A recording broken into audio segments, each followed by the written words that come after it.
Film akan berkisah pada seorang pria yang bernama Sangman. Sangman merupakan seorang pemuda yang hidup sebatang kara. Hari itu di apartemennya, dia berniat ingin mengakhiri hidupnya dengan cara meminum beberapa obat. Ia begitu frustasi akan kehidupannya. 숙박 아니고 대실인데요. 아니 되지 왜 안 돼? 근데 내 말은 Dia pun hidup sendirian dan tidak ada seorang pun yang pernah mengunjunginya. Tetapi aksinya di hari itu gagal, dikarenakan sang penjaga kos menemukan dirinya. Berkali-kali dia mencoba mengakhiri hidupnya, bahkan terjun dari jembatan ia lakukan. Namun juga berkali-kali aksinya pun harus selalu gagal. Dan scene pun akhirnya beralih. Terlihat dirinya masih selamat dan berada di rumah sakit. Sangman terkejut dan sadar ketika seorang pria gendut parubaya berjas biru dengan rambut klimisnya duduk sambil ngudut di sampingnya. 병원에서는 금연인 걸로 압니다. Tetapi secara tiba-tiba ia dimarahi oleh suster. Ternyata dirinya lah yang merokok di ruangan tersebut. Sangman pun terkejut dengan apa yang terjadi. Dirinya merasa aneh karena hanya dirinya lah yang bisa melihat pria gendut di rumah sakit itu.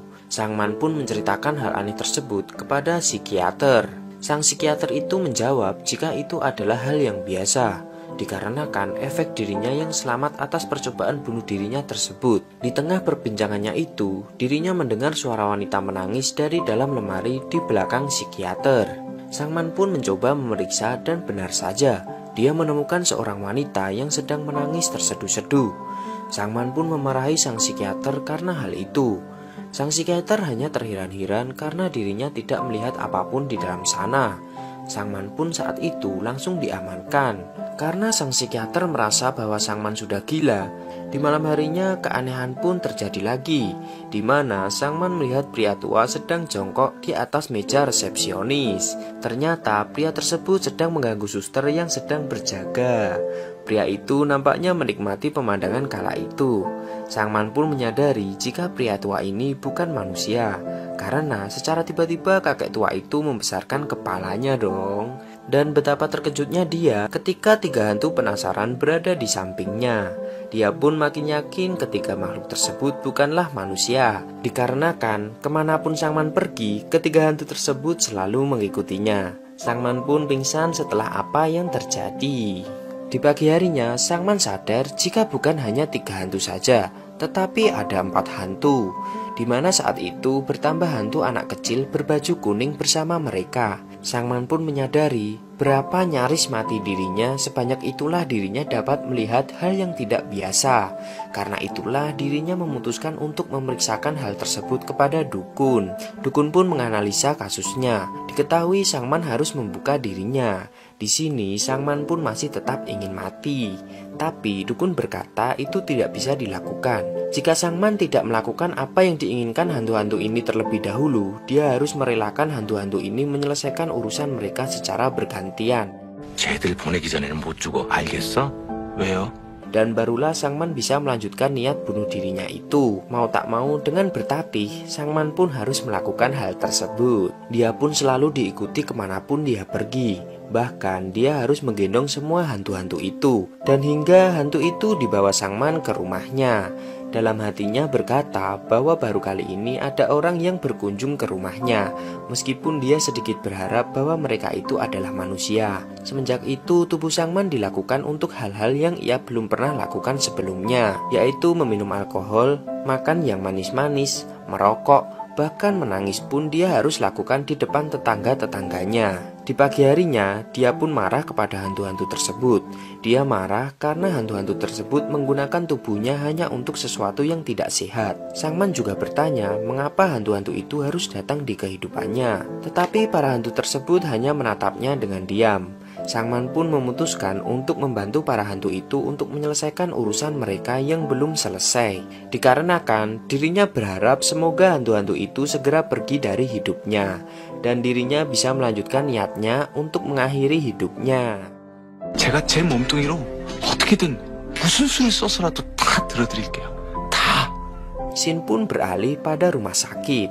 Di rumah sakit tersebut ada suster cantik yang bernama Yung So. Dia tengah merawat anak kecil yang sedang sakit. Di rumah sakit itu juga dirinya merawat ayahnya yang sedang sakit. Diketahui Yungso sangat kesal dengan ayahnya yang selalu main judi di waktu senggangnya. Dan akhirnya Sangman mulai menuruti permintaan hantu-hantu tersebut. Hantu kakek tualah yang pertama kali dibantunya. Sangman membantu hantu kakek tua tersebut untuk mencari sebuah kamera. Ternyata hantu-hantu ini tidak akan berbicara jika tidak ditanya. Sangman pun begitu kesal karena hal itu. Akhirnya mereka tiba di kantor polisi. Setelah masuk ke tubuh Sangman, secara tiba-tiba dia berkata kepada polisi berambut putih, memintanya untuk mengembalikan kameranya. Tetapi polisi tersebut merasa heran dan meninggalkan mereka berdua. Mereka pun tidak menyerah untuk mendapatkan kamera itu. Saat malam harinya, Sangman dan si kakek bahkan harus mengganggu polisi itu saat akan menangkap seorang penjahat yang telah lama mereka rencanakan. Karena ulahnya mengganggu kepolisian, Sangman pun harus mendekam di penjara. Saat itu polisi tidak dibawakan makanan oleh istrinya. Lalu kakek tua itu masuk ke dalam tubuh Sangman. Dengan kemampuannya dia menceritakan permainan belakang polisi itu di depan istri dan juga rekan-rekannya. Sang polisi pun terkejut bukan main. Mendengar Sangman akan membongkar rahasia gelapnya, dia pun akhirnya menuruti perkataan Sangman dengan memberikan kamera yang dimaksud selama ini. Lalu kakek itu membawa Sangman ke rumah sakit untuk menemui sahabat kakek yang bernama Pangsu. Saat duduk berdua, di saat itulah Sangman melihat Yunso, sang suster yang begitu menarik perhatiannya. Si hantu kakek yang gatal mendekati suster tersebut dan mulai merayunya. Sang kakek membuat Sangman sangat konyol di depan suster itu. Gombalan-gombalan sang kakek membuat sang suster terdiam tanpa bahasa. Tak lama kemudian mereka berdua pun pulang. Dan Sangman terlihat kesal dengan apa yang diperbuat oleh kakek tua tersebut. Ternyata tujuan kakek tua tersebut memberikan kamera yang ia dapatkan dari polisi tadi untuk memberikannya kepada sahabatnya yang bernama Pangsu. Dan Pangsu pun tampak sedih melihat kameranya yang ada di sana. Scene pun beralih di keesokan harinya. Kali ini Sangman akan menuruti hantu anak kecil. Anak kecil ini ternyata ingin menonton sebuah film kartun. Saat di bioskop, Sangman bertemu Yunso dengan anak yang dirawatnya di rumah sakit. Tapi dia kembali bertindak konyol di depan Yunso. Dikarenakan anak kecil itu memasuki tubuhnya, hantu anak kecil tersebut juga membawa Sangman ke sebuah restoran. Dia pun kembali harus terlihat konyol karena hantu kecil itu membuat dirinya bisa menghabiskan beberapa mangkok yang tersedia. Yunso hanya bisa tertegun melihat tingkah aneh Sangman. Perjalanan mereka akhirnya tiba di sebuah pedagang kaki lima yang menjual permen ikan yang berbentuk besar. Ternyata hantu anak kecil itu menginginkan permen ikan tersebut. Dengan menggunakan tubuh Sangman, akhirnya Sangman bisa mendapat ikan besar itu dengan memenangkan undian yang begitu sulit. Sang penjual pun dengan berat hati harus menyerahkan permen ikan besar tersebut kepada Sangman. Sangman pun dengan besar hati memberikan permen tersebut kepada anak yang dibawa Yunso. Tetapi hantu anak kecil itu memanggilnya. Karena ternyata hantu anak itu marah karena Sangman akan memberikan permen itu kepada anak tersebut. Dan terjadilah perdebatan di antara mereka berdua. 내가 뽑은 걸 왜 네가 마음대로 누굴 준대? 아니, 저쪽은 하나도 못 뽑았잖아. 그냥 주자, 어? 안 돼! 못 줘! Di saat itulah Yunso dan anak kecil itu melihat Sangman. Mereka terheran-heran melihat Sangman yang berbicara sendirian. Dan Yunso pun berkata tidak ingin permen tersebut lalu meninggalkannya. Akhirnya Sangman dan hantu kecil tersebut kembali pulang. Singkat cerita, Sangman pun akan membantu hantu gendut selanjutnya. Saat ini mereka berdua mencoba menerobos masuk ke sebuah tempat penampungan mobil. Saat sudah masuk, aksi Sangman dipergoki sang pemilik tempat itu. Dirinya bahkan dikejar terus-terus oleh si pemilik tempat. Dan di dalam mobil ternyata sang pemilik itu sedang frustasi karena ditinggalkan oleh sang istri tercintanya. Mendengar hal itu, akhirnya Sangman memberanikan diri untuk menghentikan laju mobil itu. Dengan dalih, jika dirinya mempunyai kekuatan supernatural, dirinya memutuskan ingin membantu pria itu. Sebagai gantinya, pemilik tempat itu akan memberikan mobil yang Sangman maksud. Mendengar hal itu, sang pemilik tempat menyetujuinya. Mulailah keesokan harinya, Sangman dan hantu gendut mengawasi dan mengikuti kemana istrinya pergi. Akhirnya wanita tersebut tiba di rumah sakit di mana Yungso bekerja. Ternyata wanita itu mengidap penyakit kanker paru-paru.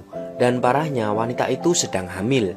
Karena itulah wanita itu meninggalkan sementara suaminya karena kanker yang dideritanya akan menyebabkan kematian pada anak yang dikandungnya. Diketahui dari hantu jika wanita itu memang tidak akan selamat, namun anaknya lah yang akan selamat. Sang man pun kembali ke tempat penampungan mobil dan menceritakan semua yang ia ketahui kepada si pemilik tersebut. Pria itu pun hanya terdiam setelah mendengar hal itu, dan dia pun sedih ketika istrinya kembali pulang. Mereka berdua menangis sedih akan apa yang terjadi selanjutnya. Karena ulahnya tersebut, hantu gendut dan sang man berhasil mendapatkan mobil yang dimaksud. Ternyata mobil yang diinginkan hantu tersebut adalah sebuah mobil taksi kuning tua. Hantu gendut pun tampak menikmati perjalanannya kali itu. Sepertinya dia sudah merindukan hal tersebut sejak lama. Dan perjalanan mereka akhirnya tiba di tepi pantai. Hal itu pun adalah sesuatu yang baru buat sang man, karena dirinya baru kali ini pergi ke pantai. Sang man pun berbincang pada hantu gendut itu. Ternyata hantu ini pernah menikah, memiliki istri dan seorang anak.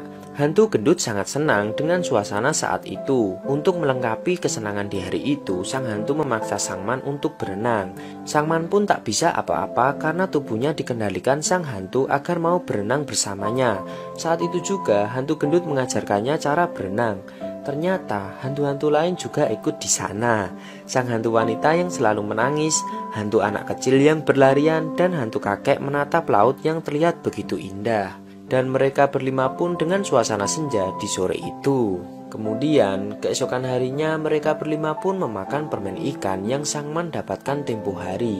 Singkat cerita, saat sang man mengendarai bersama hantu gendut, dia pun bertanya kepada hantu gendut tentang apa yang membuat dirinya meninggal dunia.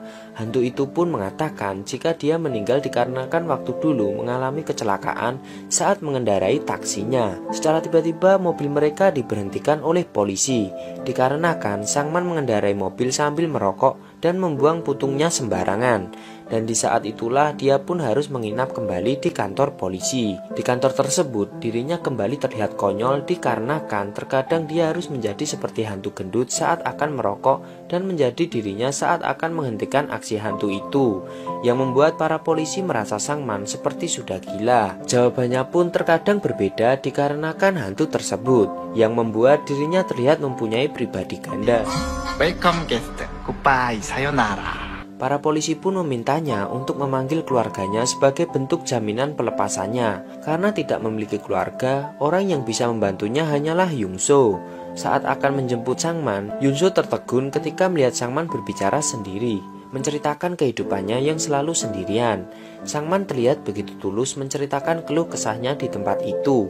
Dia pun membuat Yungso mendekatinya dan mendengarkan detak jantung sang man saat itu juga. Dan para polisi tersebut hanya bisa terkejut ketika melihat apa yang terjadi di depan mereka. Saat di perjalanan, Yunso pun mengatakan tentang dirinya jika dirinya bisa memilih, dia ingin lahir tanpa keluarga karena dia merasa trauma akan keluarganya. Entah apa yang menyebabkan Yunso berkata seperti itu. Setelah mengantar taksi dan sang man, akhirnya sang man berniat mengantar Yunso ke halte bis.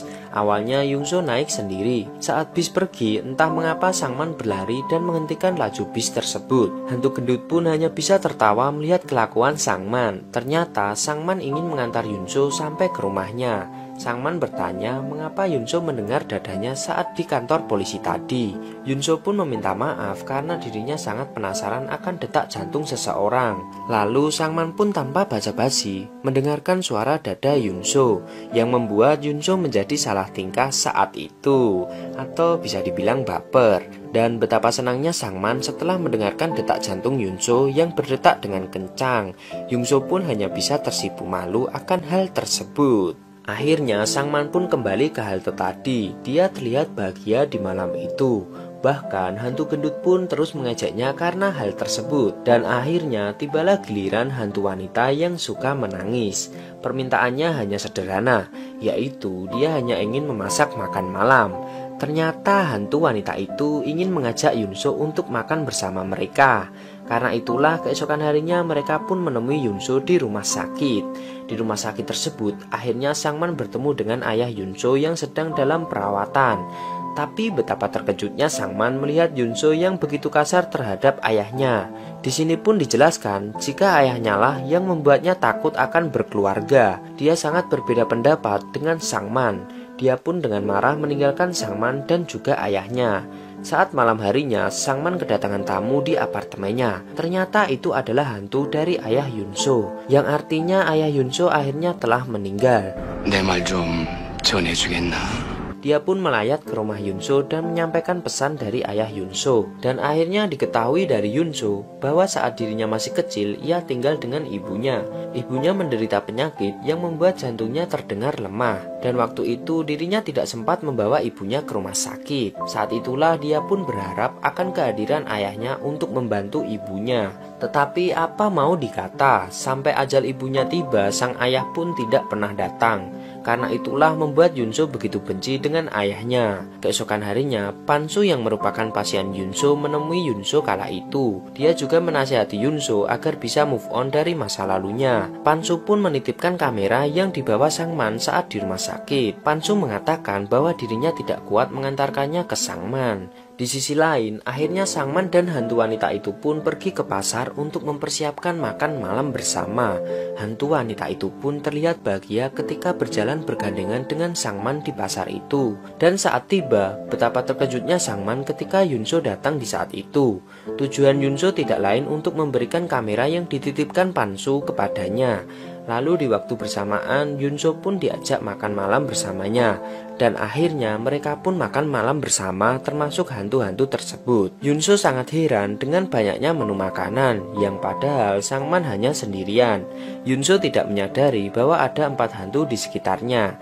Kemudian Yunso pun mencoba masakan buatan dari hantu wanita itu. Dia pun bertanya dan memastikan tentang diri Sangman yang bertemu dengan arwah ayahnya. Sangman pun mengatakan bahwa ayah Yunso menyampaikan kepadanya bahwa sebenarnya beliau sangat menyayangi Yunso di waktu kecil dan juga sangat bersyukur di akhir hayatnya bisa bersama putri kesayangannya itu. Tidak lupa ayah Yunso pun meminta maaf jika pernah membuat salah hingga membuat Yunso benci kepadanya. Beliau juga sempat memberikan hadiah yang diletakkannya di rumah sakit. Mendengarkan jawaban Sangman, ternyata Yunso malah tidak percaya.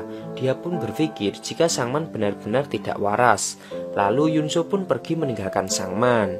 Sangman pun begitu kecewa karena orang yang begitu dia sukai pergi begitu saja karena ulah hantu-hantu itu. Dia pun akhirnya mengusir para hantu tersebut karena Sangman merasa tugasnya sudah terselesaikan. 소원도 다 들어줬으니까 나는 더 필요 없잖아. 이제 그만들 가줘요. Keesokan harinya, hantu-hantu itu pun telah benar-benar pergi. Sangman pun kembali di kehidupannya yang tanpa harapan dan juga melanjutkan niatnya untuk mengakhiri hidupnya kembali. Tetapi saat akan mengakhiri hidupnya, dia teringat kembali dengan Yunso. Dia teringat momen-momen saat dirinya bersama Yunso yang hanya sebentar saja. Di sisi lain, terlihat Yunso yang sedang bekerja menemukan kotak hadiah, yang mana hal itu sama seperti yang dikatakan oleh Sangman. Dan rupanya isinya adalah sebuah sepatu. Betapa sedihnya Yunso karena itu adalah hadiah terakhir dari ayahnya. Dan dia pun sadar jika apa yang dikatakan Sangman benar adanya. Ketika itu Yunso pun terkejut bercampur bahagia ketika Sangman menghampirinya dan mengajaknya makan bersama. Yunso pun meminta maaf karena dirinya sempat tidak percaya padanya. Sangman pun mengatakan hal itu tidak menjadi masalah. Lagi pula para hantu tersebut juga sudah pergi. Dia juga mengatakan bahwa dirinya tidak terlalu begitu suka kepada mereka karena dapat merusak kesehatannya. Di sini Sangman pun mengatakan bahwa dirinya sempat ingin mengakhiri hidupnya, tetapi setelah itu ia berubah pikiran ketika Sangman mengingat kenangannya bersama Yunso. Yunso pun tersenyum setelah mendengar hal itu. Lalu mereka pun mulai memakan kimbab buatan hantu wanita itu. Yunso yang saat itu berpikir bahwa isi kimbab biasanya bayam, namun mengapa kimbab yang dimakannya saat ini isinya adalah seledri. Sangman pun menjawab secara spontan bahwasanya dulu waktu ia masih kecil, ibunya mengatakan bahwa seledri bagus untuk peredaran darah. Tiba-tiba Sangman pun terdiam dengan mata yang berkaca-kaca. Akhirnya dia mengingat saat-saat ia masih kecil. Dia juga mengingat bahwa hantu wanita cengeng tersebut ternyata adalah ibunya sendiri, yang mana ibunya tersebut sering membuatkan kimbap isi seledri di masa kecilnya. Dia juga teringat di mana ibunya juga sering membawanya ke pasar. Sangman pun segera berlari menuju rumahnya. Saat itu ingatannya semua kembali, di mana ia juga mengingat hantu anak kecil ternyata adalah kakak kandungnya sendiri yang selalu membela dirinya ketika berkelahi. Bahkan hantu gendut dan kakek tersebut adalah ayah dan kakeknya sendiri. Hari itu ayahnya yang begitu bahagia karena telah menjadi supir taksi yang resmi. Dan untuk merayakannya mereka pun berencana untuk pergi ke sebuah pantai. Dan sang kakek ternyata meminjam kamera kepada sahabatnya yang bernama Panso secara paksa agar mereka bisa berfoto keluarga secara bersama setiba di pantai nantinya. Tetapi naas, hal itu belum sempat terjadi, mobil mereka terjatuh ke tebing jurang. Dan polisi inilah yang mengamankan kamera si kakek secara diam-diam. Dan saat itu hanya Sangmanlah yang berhasil diselamatkan. Trauma tersebut membuat Sangman sempat membuat ia melupakan seluruh keluarganya hingga ia dewasa. Sampainya di rumah, Sangman pun menangis sambil memanggil seluruh keluarganya. Tak lama dari itu mereka pun akhirnya muncul. Dengan suasana haru tersebut, mereka akhirnya foto bersama. Meskipun Sangman diketahui hidup sendirian, namun tanpa disadarinya, sebenarnya keluarganya itu selalu ada di sampingnya sejak kecil hingga Sangman dewasa, bahkan hingga akhir hayatnya. Dan film pun tamat.